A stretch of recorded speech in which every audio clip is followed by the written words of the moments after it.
କାହିଁକି ଆଣିଛି କ'ଣ ପାଇଁ ଆଣିଛି ସେସବୁ ଜାଣିବା ଦରକାର ନାହିଁ। କିନ୍ତୁ ଶୁଣ ଆଜି ତୁ ସେ ଦିବ୍ୟ ଶଙ୍କର ଶ୍ରୀଚନ୍ଦନ ଘରକୁ ଯାଇପାରିବୁ। ଯୋଉ ଘର ମୋର ପରିଚୟ ହୁଏ, ଯୋଉ ଘର ମୋ ପାଇଁ ସ୍ୱର୍ଗ, ସେ ଘରକୁ ଛାଡ଼ି ମୁଁ କୋଉଠି ରହିପାରିବିନି।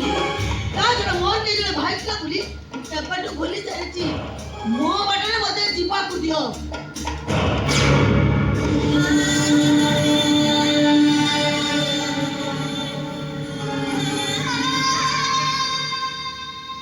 ବିରାଜ, ଏଇ ତାହେଲେ ତମ ଭଉଣୀ ରୂପା। ହଁ ମ୍ୟାଡ଼ାମ, ଏଇ ମୋ ଭଉଣୀ ରୂପା। ଆରେ ବାହ, ଏତେ ସୁନ୍ଦର ଚେହେରା ପାଇଛୁ, ହେଲେ ସେ ଦିବ୍ୟଶଙ୍କର ଶ୍ରୀଚନ୍ଦନଙ୍କର ଚାକରାଣୀ ପଡ଼ି ରହିଛି ପାଇଁ। ଶୁଣ, ସେ ଚାକରାଣୀ କାମ ଛାଡ଼ି ରାଣୀ କିଣିବା ପାଇଁ ନିଜକୁ ପ୍ରସ୍ତୁତ କଲୁ। କ'ଣ କହିବାକୁ ଚାହୁଁ ତମେ? ନାଇଁ ମାନେ ଏ ହେଉଛନ୍ତି ଫିଲ୍ମ ଅଭିନେତ୍ରୀ ମୋହିନୀ ମ୍ୟାଡ଼ାମ। ତାଙ୍କରି ପାଖରେ ମୁଁ ପର୍ସନାଲ ସେକ୍ରେଟାରୀ ଭାବରେ କାମ କରୁଛି। ତାର କହିବା କଥା ଯେ ତୁ ସେ ଚାକରାଣୀ କାମ ଛାଡ଼ି ଆଜିଠୁ ଫିଲ୍ମ ଆର୍ଟିଷ୍ଟ ହେବାକୁ ନିଜକୁ ପ୍ରସ୍ତୁତ କର। ମୋର ଫିଲ୍ମର ଲୋକ ଦରକାର ନାହିଁ। ୟାଙ୍କୁ ନେଇ ଟିଭି ଆଉ ପେପର ଯୋଉ ଚର୍ଚ୍ଚା ଚାଲିଛି, ସେଥିପାଇଁ ଖାଲି ୟାଙ୍କୁ ନୁହଁ, ଫିଲ୍ମ ଦୁନିଆକୁ ଲୋକମାନେ ଘୃଣା କଲେଣି। ଆଜିକାଲି ରୂପେରୀ ପର୍ଦା ଉପରେ ଯେ ଯେତେ ଦେଖେଇଲା ସେ ସେତେ ଉପରକୁ ଗଲା। ବର୍ତ୍ତମାନ ଫିଲ୍ମ ପ୍ରଡ୍ୟୁସର ଋତୁରାଜ ମିଶ୍ର ଆସି ଏଠି ପହଞ୍ଚିବେ ଆଉ ସେ ତ ସ୍କ୍ରିନ୍ ଟେଷ୍ଟ କରିବେ। ଯୋଉଥିରେ ମୋର ଇଚ୍ଛା ଆଉ ଆଗ୍ରହ ନାହିଁ ସେଥିରେ ମୋତେ ବାଧ୍ୟ କରନି କହିଦଉଛି। ଆଉ କଣ ସବୁଦିନ ସେ ଦେବ ଶ୍ରୀଚନ୍ଦନ ରଖିଥାଏ ସେ ଘରେ ଚାକରାଣୀ ପରି ଘଟିବୁ। ଯୋଉ ମାଜିଷ୍ଟ୍ରେଟ ପାଇଁ ତୋ ଭାଇଟା 12 ବର୍ଷ ଜେଲ ଗଲା, ତୁ ସେ ସବୁ ଭୁଲି ଯାଉଛୁ। ବିରାଜ, ତମ ଭଉଣୀ ଆମର ସବୁ ପ୍ଲାନ୍ ପ୍ରୋଗ୍ରାମକୁ ଭଣ୍ଡୁର କର। ଏ ଋତୁରାଜ ମିଶ୍ର ଖୁସି କରିବା ନାଁରେ ତାକୁ ଅପମାନ କରି। ନାଇଁ ମ୍ୟାଡ଼ାମ, ମୋ ବୁଝା ଭଉଣୀ କେମିତି ବୁଝେଇବାକୁ ହୁଏ ସେଇଟା ମୁଁ ବେଶ ଭଲ ଭାବେ ଜାଣିଛି। ଶୀଘ୍ର ବୁଝା। ହଁ କହରୁ ମୁଁ ଆମ ପ୍ରସ୍ତାବରେ ରାଜି କି କୋଉ କଥା? ତମ ଭଳି ଭାଇ ଆଉ ଏଭଳି ନାରୀକୁ ବିଶ୍ୱାସ କରିବା ସବୁଠୁ ବଡ଼ ବୋକାମି ହବ। ହଁ ଶୁଣ, ଆଜି ପରଠାରୁ ଆଉ କେବେ ଯଦି ମୋତେ ଉଠାଇବା ପାଇଁ ଦୁବାର ସାହସ କର, ତାହେଲେ ପୁଣି ଥରେ ତମକୁ ଥାନା ଦେଖିବାକୁ ପଡ଼ିବ। ଥାନା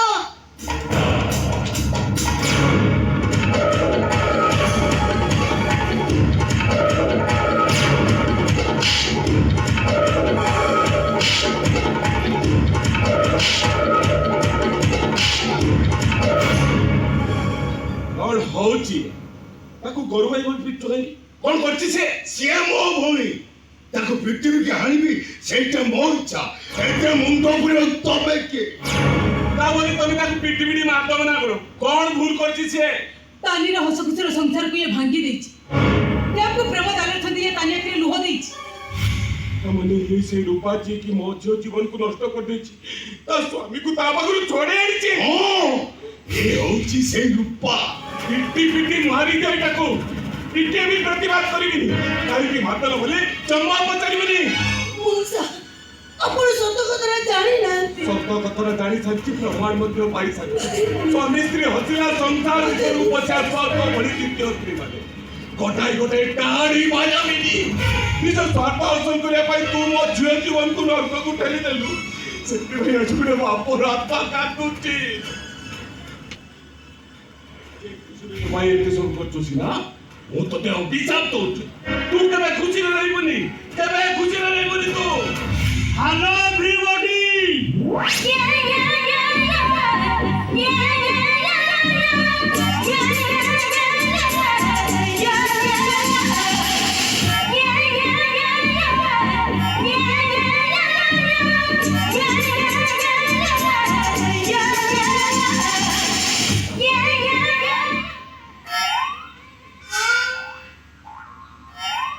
मोहिनी मैडम ସାର୍। एइटा कम करो। ହଁ ସାର୍। मत तो माछ मार्केट वाला जना पड़ती है। तुम घर कौन दिन जन्म देखा गलानी? तुम बड़ी सेलिब्रिटी नड़ा छपर कर रही ना ना ना ना आम बॉम्बे कैमरामैन लाइट मान कहीं रही वेरी इनोसेंट विराज कौटी विराज सर विराज ये मो खाद्य मध्य सब रेडी तो सब ओके बापा, ये होती फिल्म प्रोड्यूसर ऋतुराज मिश्र। सर मो ससुर। हेलो ससुरा I myself Ruturaj Mishra, come from Mumbai. ମୁଁ ବମ୍ବେର ଆଗ ଧଡ଼େ ଧଡ଼େ ଫିଲ୍ମ ପ୍ରଡ୍ୟୁସର।